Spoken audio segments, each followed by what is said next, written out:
Okay, so today you can see I have a book placed in front of me.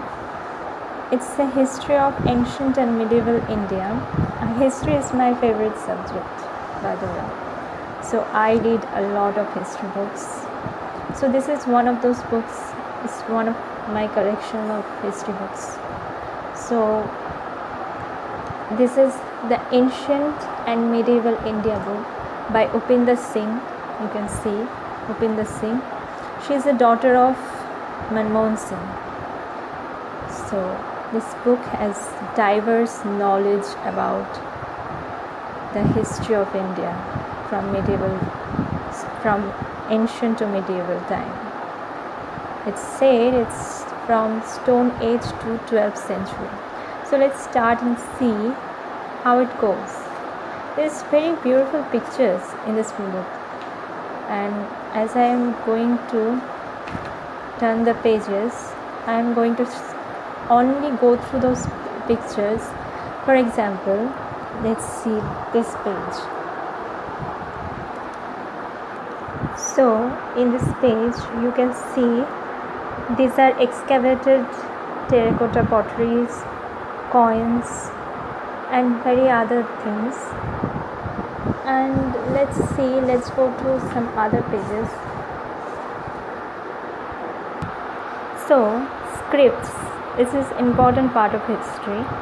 So through the history there is many types of scripts that has been discovered over the centuries, and one of those are Kharosthi script, Brahmi script, and you can see these are found mostly in northwestern part of India, and it started from Ashoka's time period, the Brahmi script or Kharosthi script inscriptions.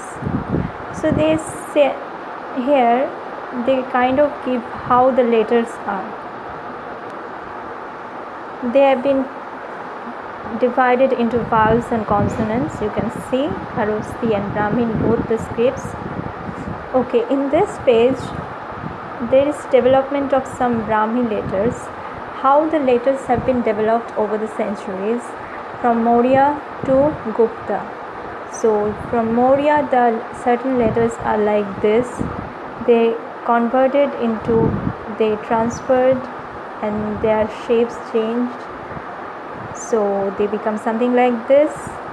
From to Shaka period or Kushana period they change a little bit further, and to Gupta period they are like this, and this is how the letters have been changed, and it has been shown in very beautiful ways in this book.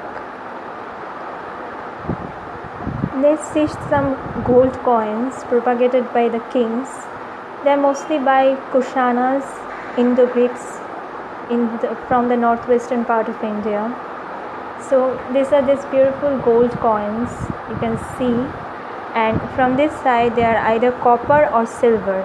This one is Bactrian king, I suppose, because the head gear, the shapes, the carvings are like that. So these are mostly from Indo-Bactrian grade, and these are silver and copper coins. There are some more coins, gold and copper coins in these pages. So here it is saying silver Gurjar Pratihara coin, copper Pallava coin. These coins are punchmark coins. They have been punched, the shapes, the structure. This has been done by punching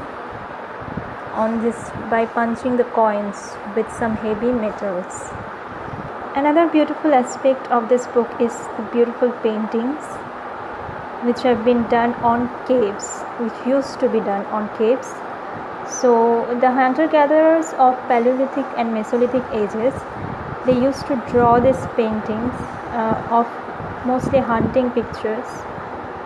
So these are one of those pages. Let's see, there are some others.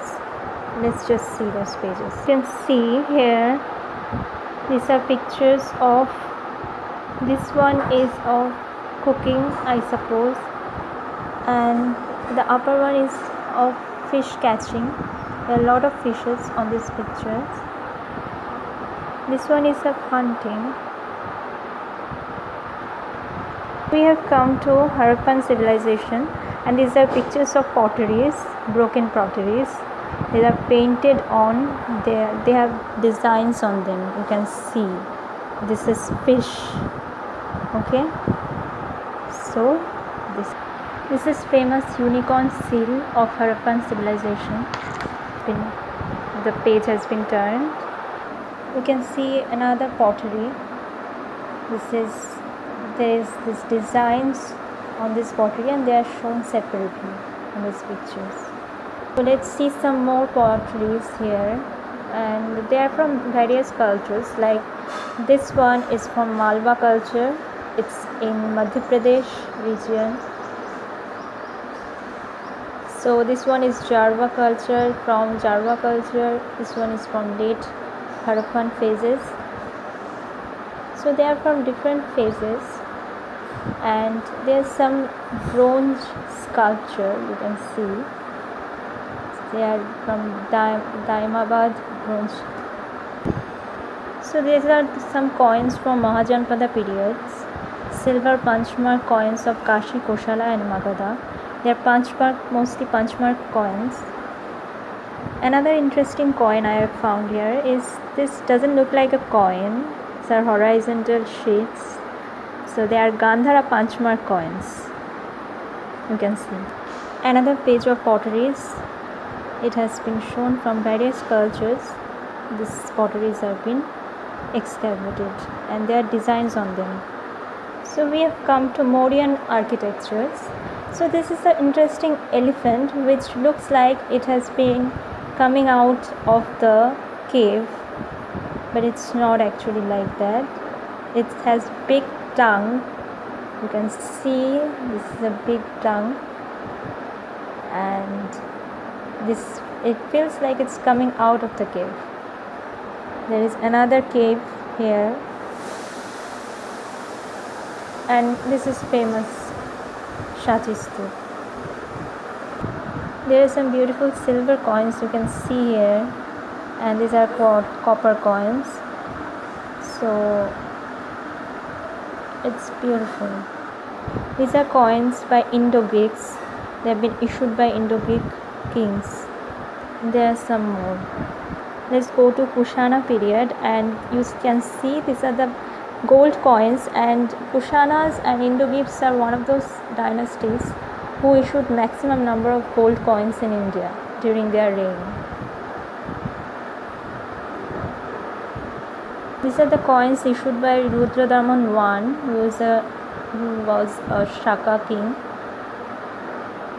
These coins have been issued by Gautamiputra Shatakarni, who is the king of Shatabahana Empire.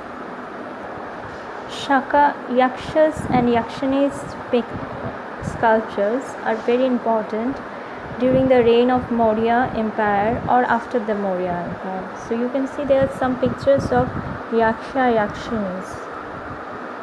This is a portrayal, design of Shachi Stupa. It was been built during the time of Ashoka, but it was further extended during the time of Shunga Empire. Further extended, its outer realms have been extended, and you can see here the sculptures of Shachi Stupa, the gateways.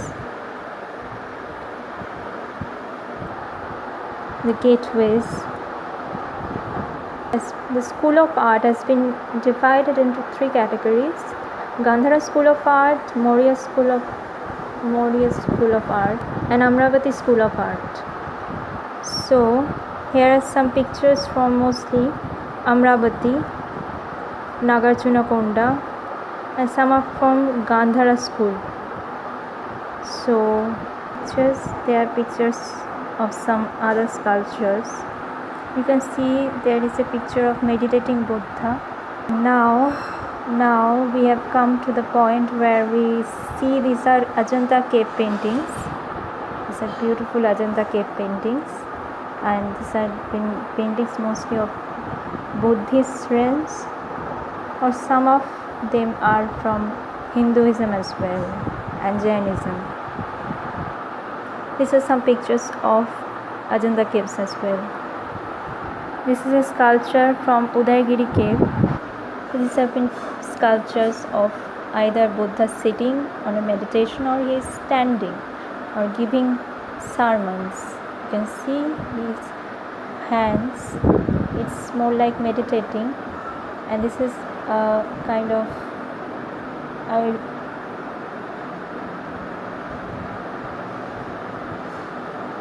so these are pictures from monasteries, and this is another picture from monasteries, Buddhist monasteries. And that's it for today. I hope you guys like this book.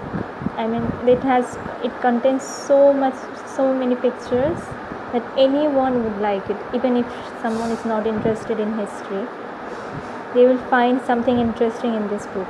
And it has covered, you can see this is Shravana Belagola. This is image of Gomateshwara at Shravana Belagola. It's a Jainist traditional. Jainas worship this statue. And it's a sculpture from Mount Abu. Some of more sculptures and temple architecture you can see. Let's just scan through these pictures.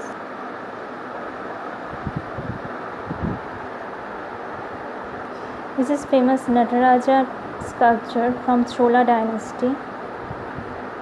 And that's it. This is the end of this book. It's almost done. I finished it. So yeah, goodbye, take care.